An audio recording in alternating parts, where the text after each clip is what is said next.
Student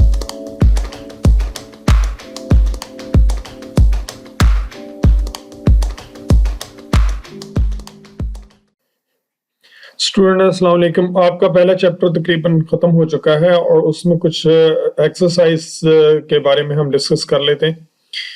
exercise को अगर आप देखें तो उसमें एक चार्ट जो है वो डेफिनेशन एंड की पॉइंट्स का बना हुआ है, उसको थोड़ा सा एक्सप्लेन कर देता हूँ। वैसे तो ड्यूरिंग लेक्चर बहुत सारी बातें जो हैं वो क्लियर होती रही हैं, लेकिन अगर कुछ रह गया है तो उसको हम देख लेते हैं। एवोल्यूशन एक टर्म इस्तेमाल होती है, the formation of complex organism from simple organism through gradual changes is called evolution. ये बिल्कुल गलत डेफिनेशन लिखी हुई है।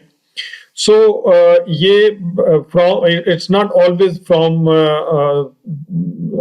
Simple to complex. ठीक है, हमने कहा था कि evolution is actually a change in frequency with time. उसकी रीजंस बहुत सारी हैं। जो अलील फ्रीक्वेंसी है वो चेंज होती है और उससे एवोल्यूशन होता है, और या इसको हम ऑर्गेनिक एवोल्यूशन इसलिए कहते हैं कि ऑर्गेनिज्म के अंदर बहुत सारी ऑर्गेनिक चेंजेस आती हैं, नए ऑर्गन बनते हैं, नए सिस्टम्स डेवलप होते हैं। तो ये जो डेफिनेशन लिखी हुई है ये दिस इज नॉट ट्रू। दूसरा, एनवायरनमेंट किसको कहते हैं? Environment includes other organism and non living factors. हमने कहा था हमारे इर्द गिर्द बेशुमार दूसरे जो ऑर्गेनिज्म हैं, नॉन लिविंग फैक्टर्स हैं, सॉइल है, एयर है, हमारे इर्द गिर्द लाइट है, टेम्परेचर है, दूसरे पौधे हैं, दूसरे जानदार हैं, डीकम्पोजर्स हैं, ये सारे के सारे मिलके हमारा एनवायरनमेंट बनाते हैं। ठीक है, जो आप इर्द गिर्द आपकी चीजें हैं। Abiotic component, non-living components of an environment और ecosystem, ये आपको पता है। इसमें लाइट है, एयर है, सॉइल है, वाटर है, जो भी नॉन लिविंग है। एयर क्या है? Several kilometre thick blanket of atmosphere surrounding the earth. इसके अंदर फिर गैसेस हैं डिफरेंट एक्चुअली, तो और बहुत सारी गैसेस हैं इस एयर के अंदर। इसके एयर में फिर कार्बन पार्टिकल्स भी आते हैं, डस्ट पार्टिकल भी शामिल हो जाते हैं, सस्पेंड हो जाते हैं। So air actually is the combination of different gases, several kilometer thick, surrounding the living organism of the earth. Soil क्या है? Can be defined as the upper layer of the earth crust. Upper layer अब कितनी मोटी है वो? क्या 1 inch है, क्या 10 इंच है, क्या 4 फीट है, क्या 10 फीट है? तो ये डिपेंड करता है कि जो जहां पर जितनी सॉफ्ट लेयर है उसको, जैसे ही नीचे से रॉक्स आ जाती हैं तो वो सॉइल नहीं है। ठीक है, उसको हम सॉइल नहीं कह सकते। Systematics, the study of the classification and the evolutionary interrelationship among animals group is called systematics. बहुत ज्यादा इस पे हम डिस्कशन कर चुके हैं। Ornithology, study of birds, herpetology, study of amphibians and reptiles. तो ये जनरल सी टर्म जो थी वो अपने मॉडल एंड सब्जेक्टिव क्वेश्चंस है। Write note on genetic unity, इस पे बड़ी तफसीली बात हुई है कि किस तरह से हर ऑर्गेनिज्म जो है उन्हीं 4 न्यूक्लियोटाइड्स के ऊपर बना है, जिसमें एडेनिन, गुआनिन, साइटोसिन, थायमीन है, और उसी से फिर सारी वेरिएशन जो है वो नजर आती हैं। जितनी प्रोटीन्स हैं उसी से बनी है, उसी से जितनी ऑर्गेनिज्म है। बेसिक कोड जो है वो उन्हीं 4 न्यूक्लियोटाइड से बना है। Discuss cell as a unit of life, ये हमने बहुत डिटेल में हमने पढ़ा, और फिर उसमें हमने जो सेल थ्योरी थी वो भी पढ़ी। ठीक है, all organism are made of cells और प्रोडक्ट्स ऑफ सेल्स, और cells arise from pre existent cells. ये बातें आप डिस्कस भी कर चुके हैं और you know well. Discuss evolutionary oneness and diversity of life. Evolutionary oneness हमने देखा था किस तरह से हमने कहा कि एंसेस्टर जो है वो मोस्ट ऑफ द टाइम एक ही है। फाइलोजेनेटिक, मोनोफाइलेटिक एंड पॉलीफाइलेटिक हमने कॉन्सेप्ट पढ़ा, लेकिन हमने कहा कि अल्टीमेटली जो है वो मोनोफाइलेटिक ही है। अगर हम पॉलीफाइलेटिक कहते हैं तो हमारा इंफॉर्मेशन पूरी नहीं है उस ग्रुप के बारे में। Right note on different energy sources, ये बहुत सारे सोर्सेज हमने पढ़े थे। हाइडल है, उसमें फॉसिल फ्यूल्स यूज होता है। ठीक है, जिसमें थर्मो इलेक्ट्रिक पावर है। इसके अलावा हमने कहा था टाइडल्स यूज होती हैं, जियोथर्मल है जो जमीन की हीट है उसको यूज करते हैं हम, विंड यूज करते हैं, सोलर यूज करते हैं, और न्यूक्लियर एनर्जी यूज करते हैं। इसके अलावा बायोमास को भी एज एनर्जी यूज किया जाता है। तो जो अगर आपके ज़हन के अंदर कोई और चीज हो तो वो भी आप इसमें ऐड कर सकते हैं। ठीक है, उसके बाद discuss cichlids as an example of study in biology. Cichlids के ऊपर हमने बड़ी डिटेल में डिस्कशन की है और सिक्लेट्स की हमने कहा था 3 जो मेजर वैरायटीज हैं। एक जो है साउथ अमेरिका में पाई जाती है, इंडिया में पाई जाती है और अफ्रीका में पाई जाती हैं। तो इनके अंदर किस कदर वैरायटी, हम जाना ये चाह रहे थे कि एक ग्रुप है उसके अंदर कितनी वेरिएशंस है। Life is so diverse and so you can say have different aspects. And another question is describe the scientific method. आपने अली और इमरान की एग्जांपल्स इनके अंदर रखनी है, डिडक्टिव, इंडक्टिव, रीजनिंग को याद। अच्छा, डिडक्टिव को आप याद रख सकते हैं। डिडक्टिव हम कहते हैं जनरलाइज टू स्पेसिफिक, तो डिडक्टिव और जनरलाइज डीजी, क्योंकि नॉर्मली जो है वो स्टूडेंट्स भूल जाते हैं कि भाई डिडक्टिव जनरलाइज से स्पेसिफिक की तरफ था या स्पेसिफिक से जनरलाइज की तरफ। तो आप डी जी याद रखें, from deductive from generalize to specific, और inductive definitely from specific to generalize हो गया। और उसकी एग्जांपल हमने दी थी आपको, humans organism, all organism are made of cell and human is also an organism and made up of cells। ये डिडक्टिव था। इस तरह इसका रिवर्स जो था वो इंडक्टिव था। ठीक है जी।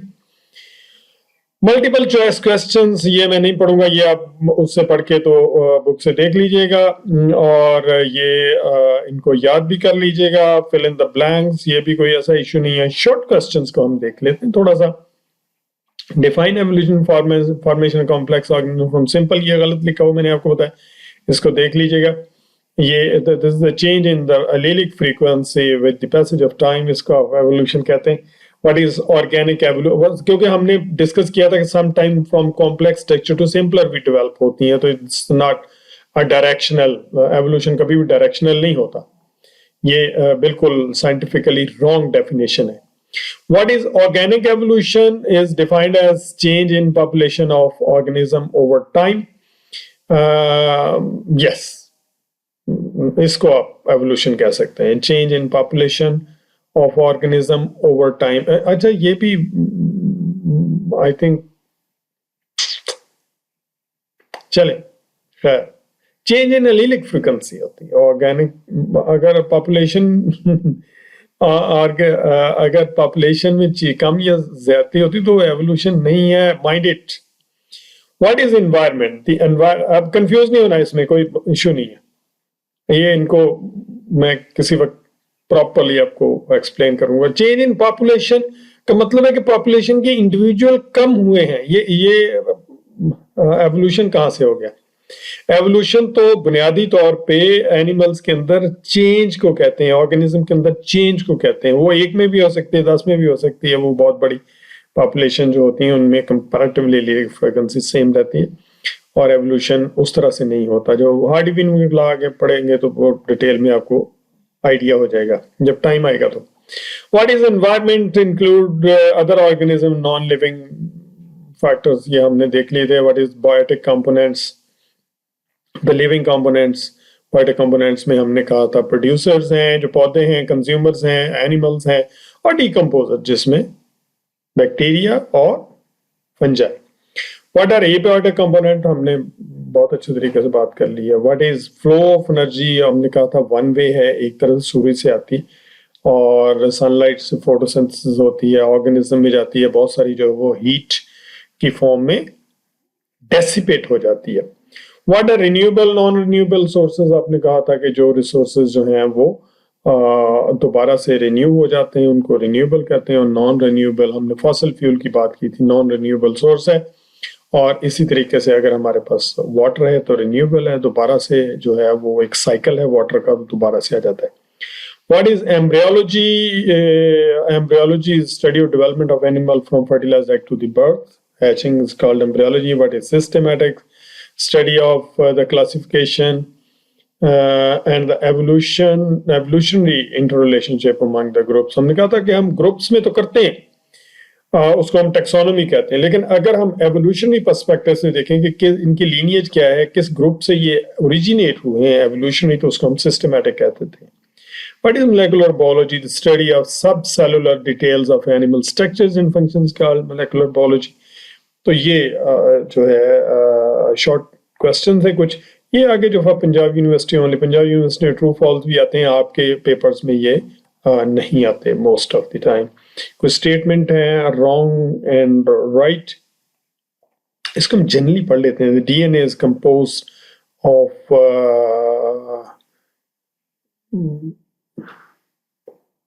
करेक्ट स्टेटमेंट तो उसने DNA is composed of smaller, पता नहीं, अच्छा ये रह गया है कहीं से ना, यूनिट्स कॉल्ड जीन्स। ठीक है जी, तो ये ट्रू है। DNA is composed of smaller units called jeans. The DNA is divided into triplet nucleic acids, fall the DNA divided into triplet nucleotides. DNA ये कोड है ना, the formation of complex organism from simple organism through gradual change is called mutation, तो उसने इसको evolution लिखा होगा, ये भी दोनों ही गलत है। The eukaryotic cells are subdivided by internal membrane into many different functional components. Yes, true है। The habitat includes other organisms and non-living factors. The environment include habitat तो वो जगह होती है जहां पर कोई organism रह रहा है। The living components are called abiotic. ठीक है।